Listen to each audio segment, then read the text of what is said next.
Okay, so yesterday we talked about transverse waves, right? We get in Unit 16. So transverse waves, remember you have the displacement and the motion at they're perpendicular to that 90-degree angle, right? So the displacement is generally involved with the amplitude, and then the wave motion is perpendicular to that. How do you do it? We said shaking and plucking. A ripple is a wave pulse. A series of pulses is a wave train. Right? We talked about the need for an elastic medium, right? And that's a medium that is able to recover to its original shape. The quicker that medium is able to recover, then the better the wave will travel through that medium. And then we talked about the wave pulse is going to transfer. It's a transfer of kinetic energy, right? The individual particles of the medium do not move in the direction of the wave. They move in the direction of the displacement, up and down. And so the kinetic energy is what is traveling down that wave. So generally, transverse waves transport energy, not matter. And then we started looking at the any periodic wave train, we said, has 5 properties. And so the first one we talked about was frequency. What is frequency? Number of waves passing any given point in any given time. And we said that last thing we stated was that the frequency of the wave will match the frequency of the generator. What is generating that wave? Is it somebody plucking a string on a guitar? Then the frequency is going to match then the aspects of the generator. All right. Second one. So that one is frequency. Second is the period. The period. And basically the period boils down to the time required for a single wave. The time required for a single wave to pass a given point.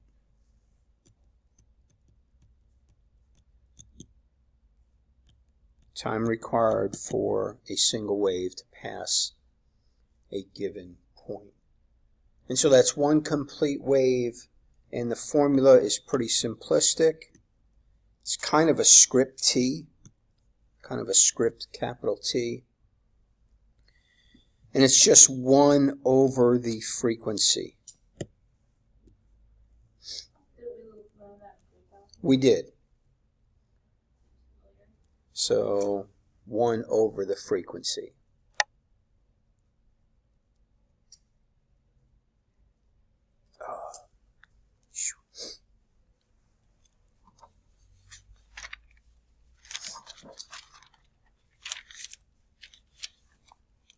Okay, so you got frequency, you got period.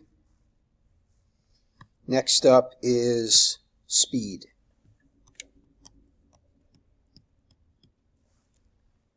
Speed. And we're talking about the linear advance per unit time. The linear advance per unit time.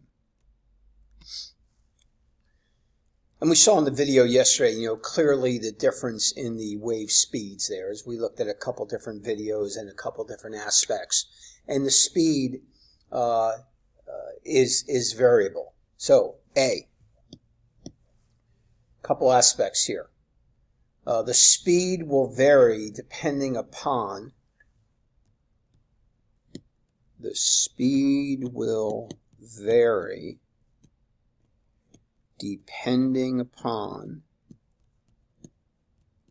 the and I'm going to go to red, medium.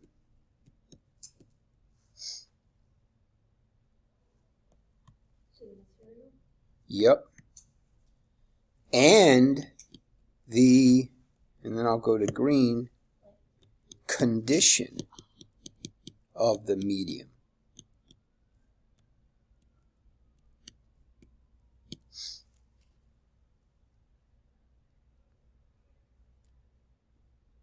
Okay, and the condition of the medium may be a factor of temperature, may be a factor of other things, right? So you can take the same medium and have it at different temperatures, and there's going to be an effect.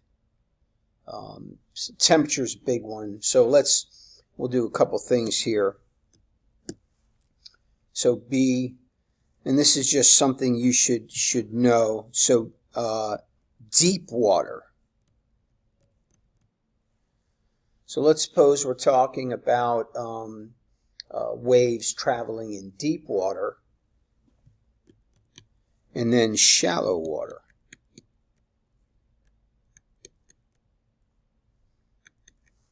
So which ones do you think are faster, deep water or shallow water? Shallow. What do you think? Have you ever been on the beach and saw waves breaking? What causes the wave to break? It does get shallow, and shallow causes the speed of the wave to increase or decrease. Right? Oh. I went to say decrease, but I'm going to say slower. What happens as the wave approaches the shallow beach?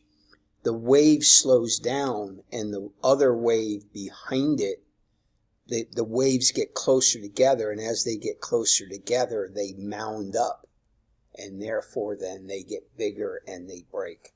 So it's faster in deep water, slower in shallow water. All right, how about warm air versus cool air?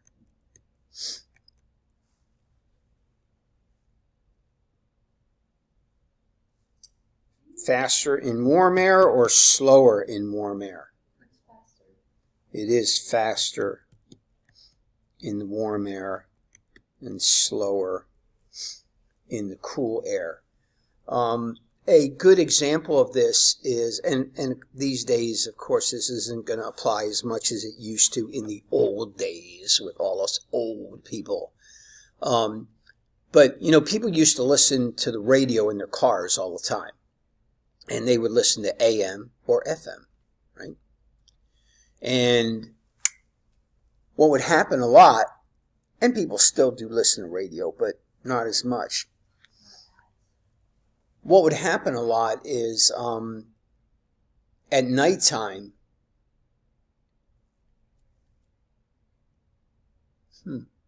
thinking this through now, that's interesting. Why does it happen at nighttime? Cooler air. Yeah, but cooler air is slower.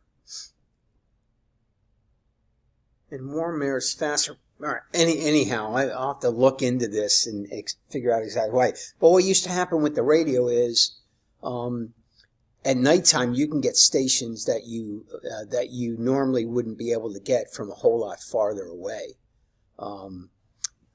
Now that I think about it, I think it's the aspect of it skipping off the atmosphere better, and not a factor of the speed. So maybe I'm using a wrong analogy there with the situation. So warmer air faster, slower air, or colder air slower.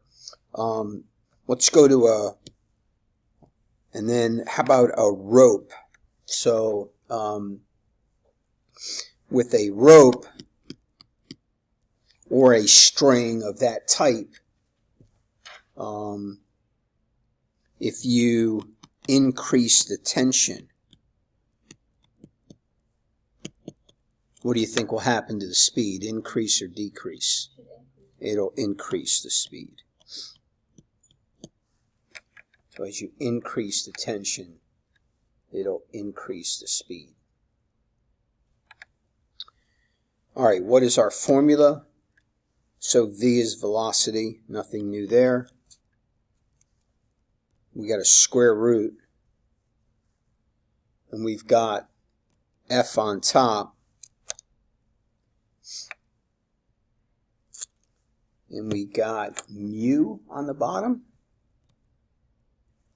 Just like this brake constant? Kind of. All right, so the force is the force due to tension. Here, and this shouldn't even be a D. This should just be underneath C. Sorry about that. Force due to tension.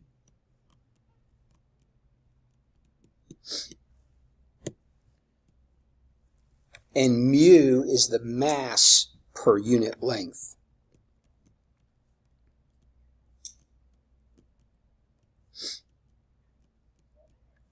Mass per unit length.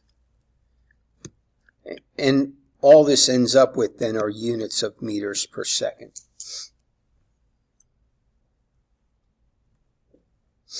Meters per second. So let's do an example.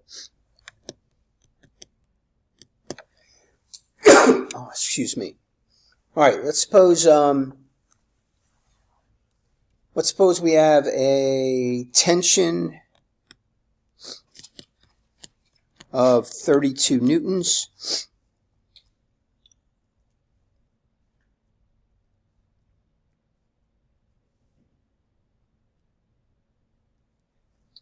And a mass of, let's make this easy numbers, of 5 kilograms over a length of 10 meters.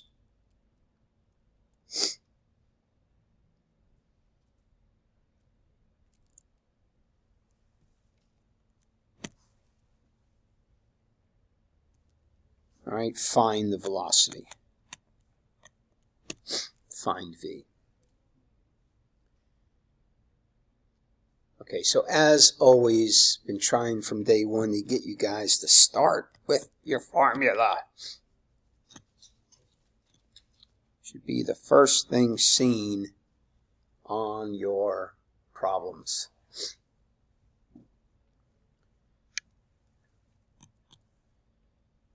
Okay, so we got a radical here. Force is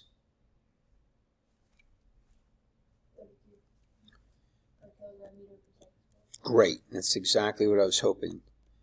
Kilograms, meters, and I'm putting the second squared in the bottom, right? Because that's where they go. Kilograms, meters per second squared. What's mu? I'm going to do it in red.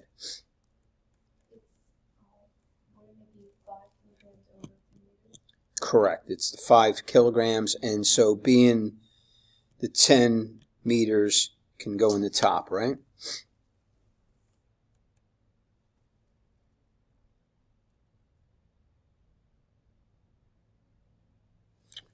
Okay. The kilograms do cancel.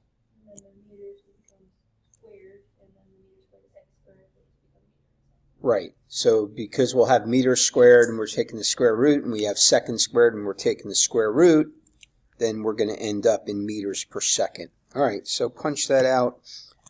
Think about your sig divs and see what you get.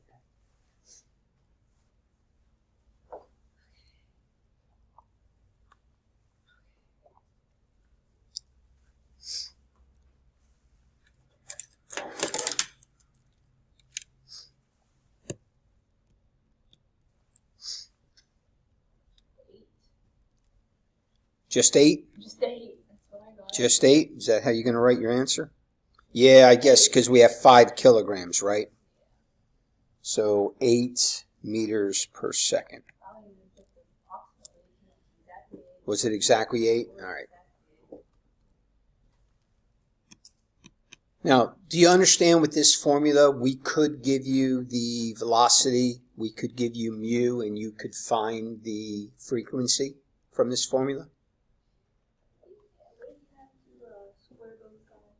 Yep. Or we could give you the velocity and the frequency, and you can find the mass from this formula if we also give you the length, or you can find the length if we also give you the mass, right? So this formula can really allow you to find one of four things if you know all the others. Okay, so what do we have so far? We've got what? Amplitude, no, frequency, period, speed. Number 4, let's do wavelength.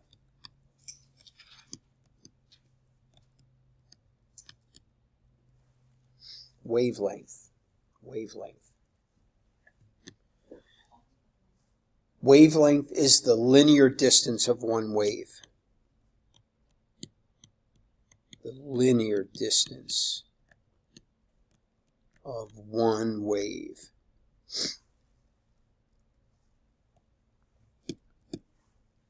So here, if we just do a little drawing, and I'm just going to do the equilibrium position,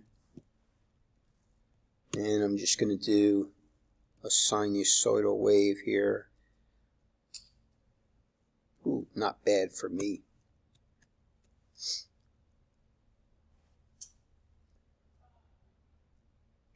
Not great, but... Okay, so one complete wave allows you to find the wavelength. So if I go from here to here, this distance is the wavelength, and it's lambda is the symbol. Oh, it's ugly lambda. Lambda looks like that.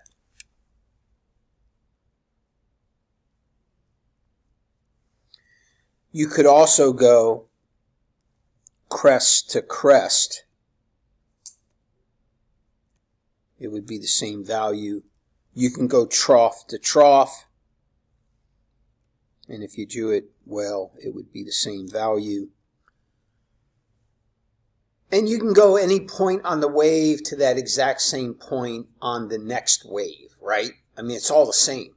It's all the same distance. It all relates.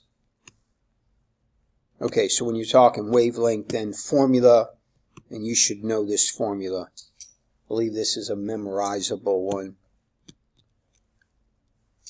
But it's pretty simplistic. It's the velocity divided by the frequency.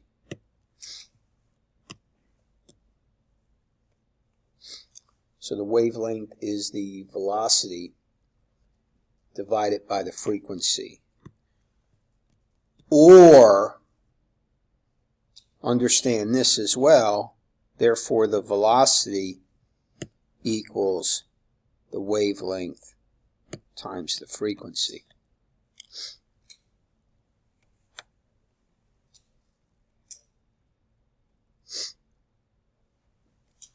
All right, so let's do a couple examples here.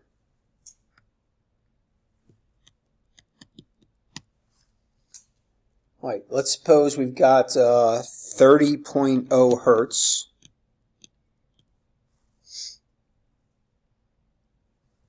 And V equals 5.5 meters per second. Find lambda.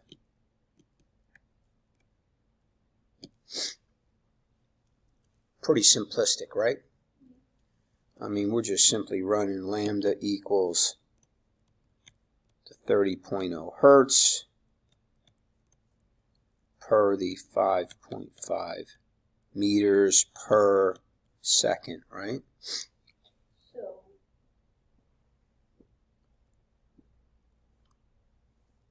is that okay? Unit? Is it? That's the big question. Because right now, what do we have? Hertz seconds per meters. So let's go back to what a hertz is. What is a hertz? What is a hertz?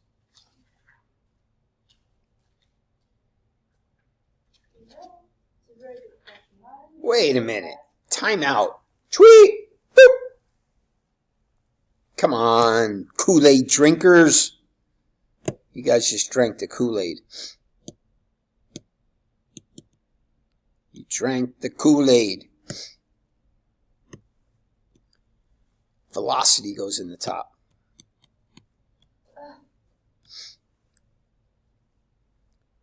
Right? All right. And the 30 hertz goes in the bottom.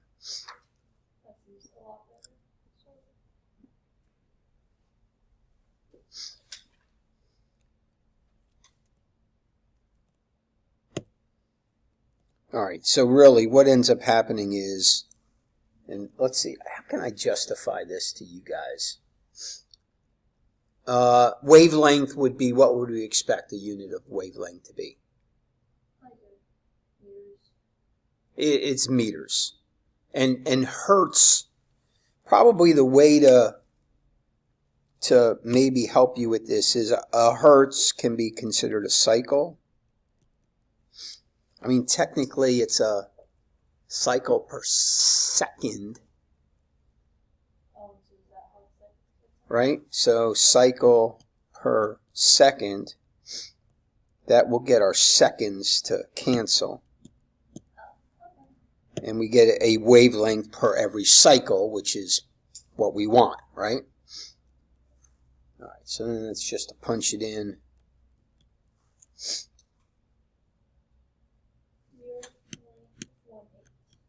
Meters. All right, 0.18 meters would be the answer to that one.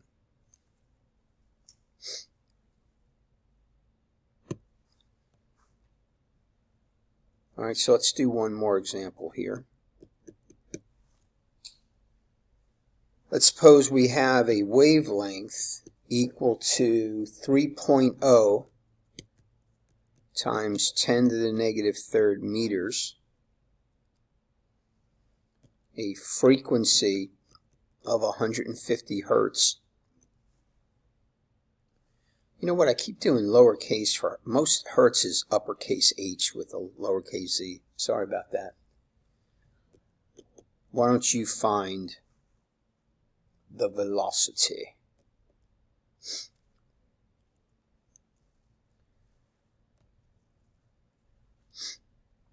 Find the velocity.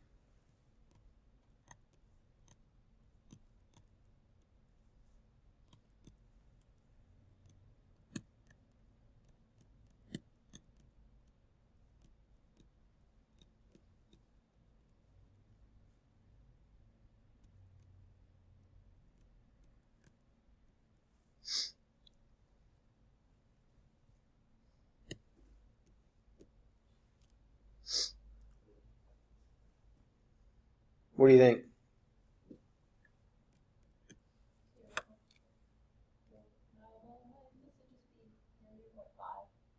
No, we're in 2, right? 0.45. What are your units? Meters per second, right?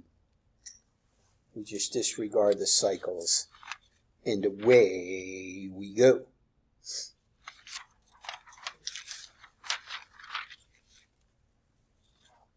Okay, so we are working our way through. So the fifth one, what's the fifth aspect?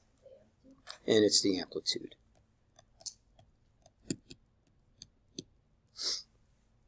The amplitude, which is the maximum displacement.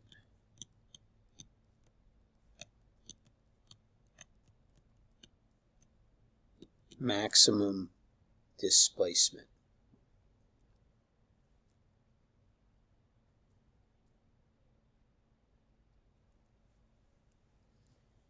All right, so first off, a generality. So generally, which means in most cases, but not exactly everyone, the energy, let's do energy in red. the energy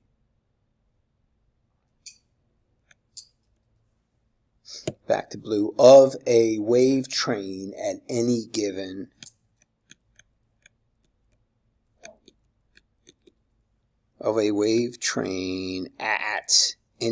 frequency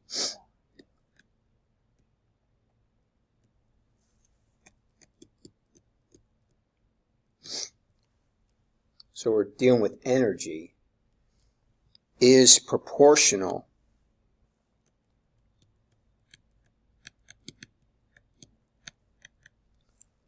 to the, and we'll finish in red, square of the amplitude.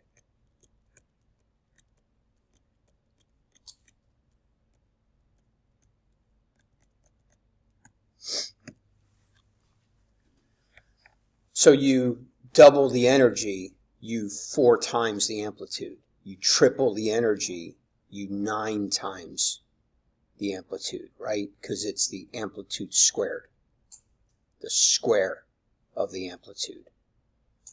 So 4 times the energy is 16 times the amplitude. If you had 100 times the amplitude, it must be 10 times the energy. Okay? 1/2 the amplitude. May I have your attention, please? Zoe Wagner, come to the office. Zoe Wagner's office, please. Results from 1/4 the energy. Okay, it's important also that we understand the aspects of velocity along the wave and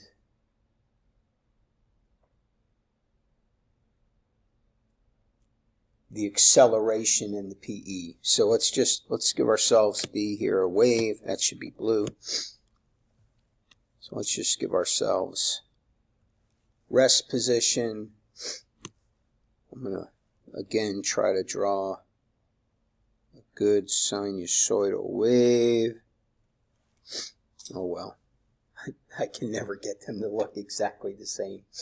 Such is life. Okay, at each crest,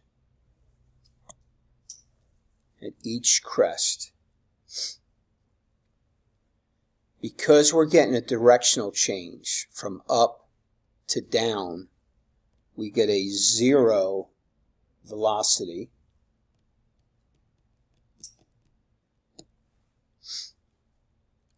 We get a max of acceleration, and we get a max potential energy at our crests, however many of them you have. At our rests,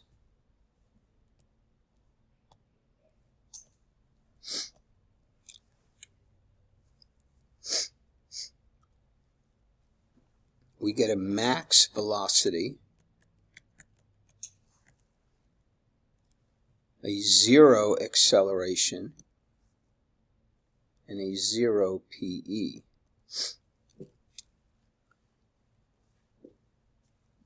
And that leaves our troughs.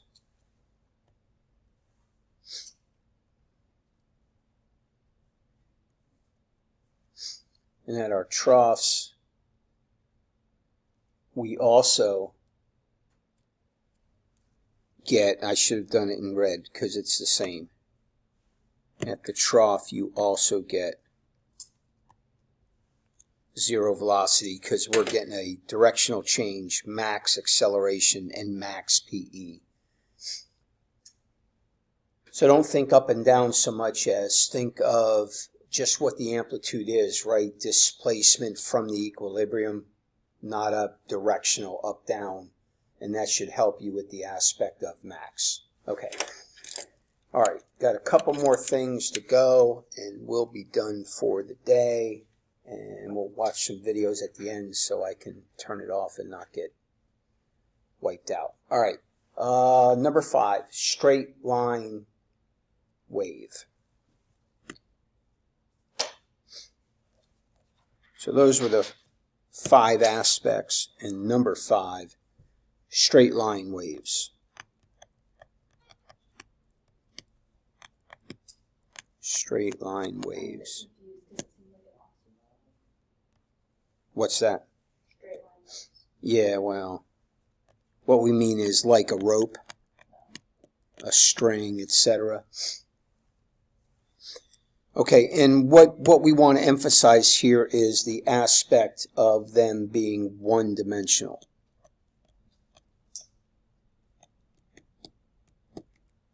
Single dimensional.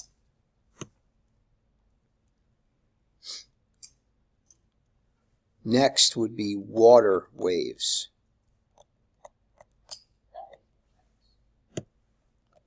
Water waves are not one-dimensional.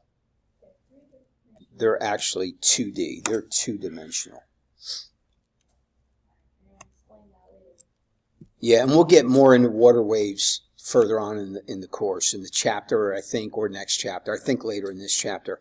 And then sound waves is 3D. Three-dimensional. Is there anything that's 40? I don't know. Can't answer that question. I can neither confirm nor deny that. I'd tell you, but I have to kill you. No, I don't know. So that's the answer. Okay.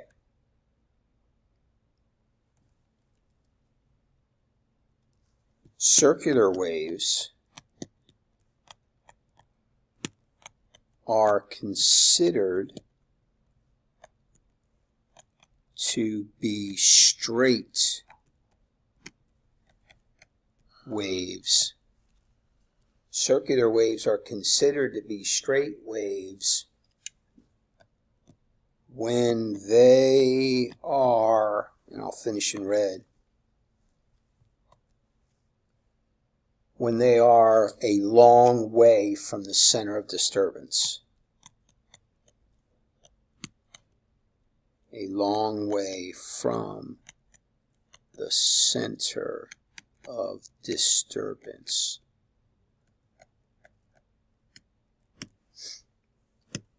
Have you ever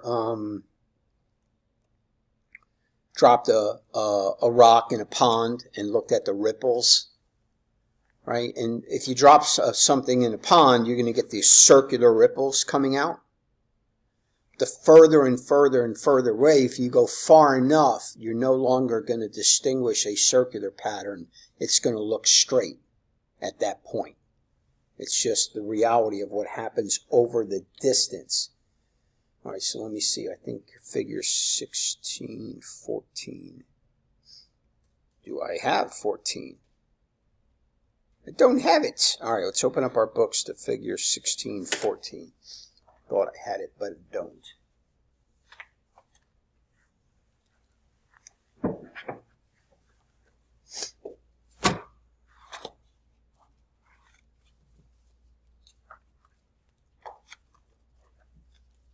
We are looking page 242.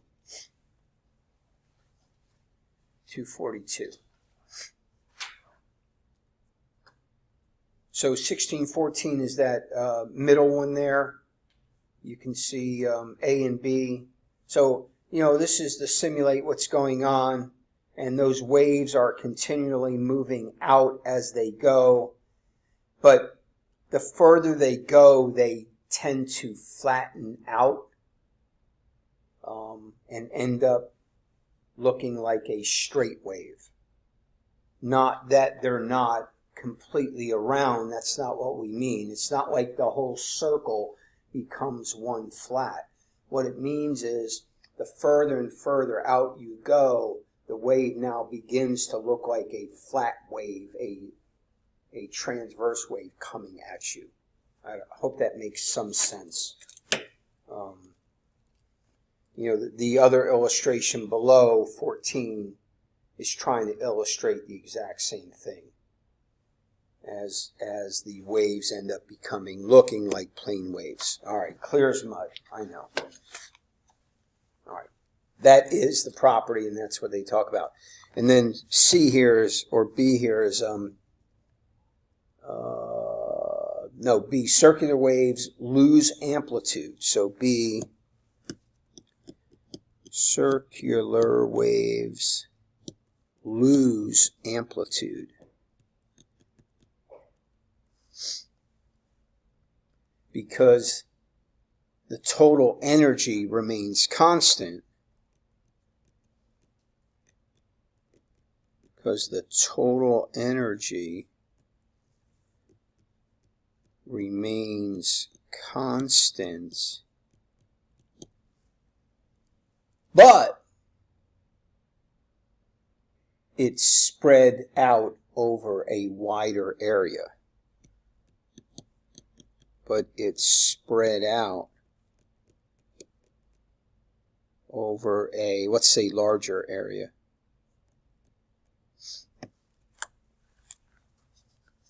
So you don't have a change in energy, but the energy is over a longer period. So how do you conserve the energy? Well, you can't have the amplitude as high, right? Which is why also, right, you drop a stone in the pond, the highest amplitude is immediately the first ripple. And each ripple gets lower and lower and lower and lower because that energy is being spread out from a smaller area to a larger area to a larger area to a larger area to a larger area. And therefore, to conserve the energy, the displacement goes down. Right. All right, and then C, last couple notes here of this section. C, for a 3D wave,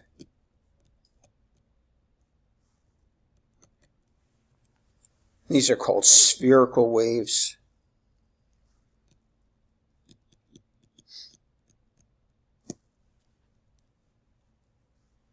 All right, so what happens for them? A long distance from the disturbance.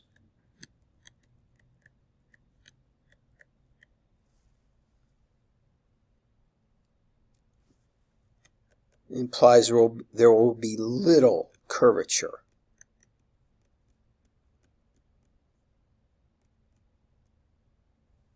Just like the circular waves, right? Little curvature, which then we call them, and we just saw this in the illustration, a plane wave.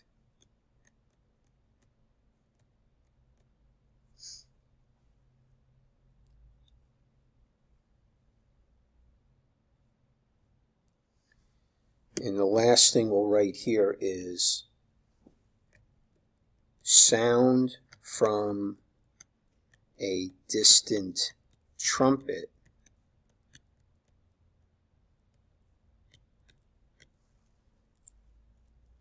or light from the sun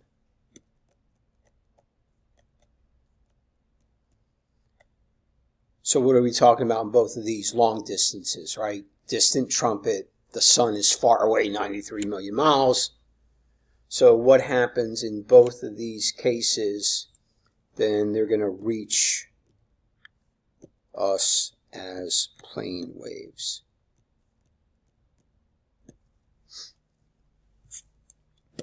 All right, and the further you go into your science, if you ever go further, then that would mean more to you, but that's the aspect. And we looked at that illustration, but that one I do have, if I can get to it. Oh, did I do it, Darcy? No, grab my pick right now. Oh, I lost it. Where'd it go? I was going to do it, though. Come on, there you go. Right, and so that one.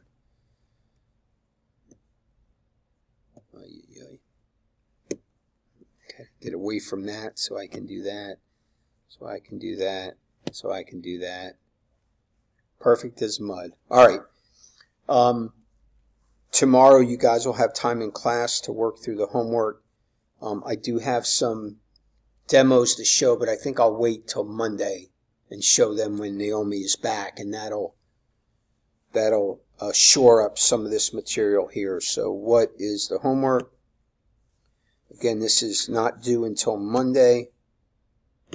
You'll have all class period tomorrow to work on it. Page 250. Our questions are 2, 3, 5 through 8, and 10. And our problems are 1, 2, 4, and 5.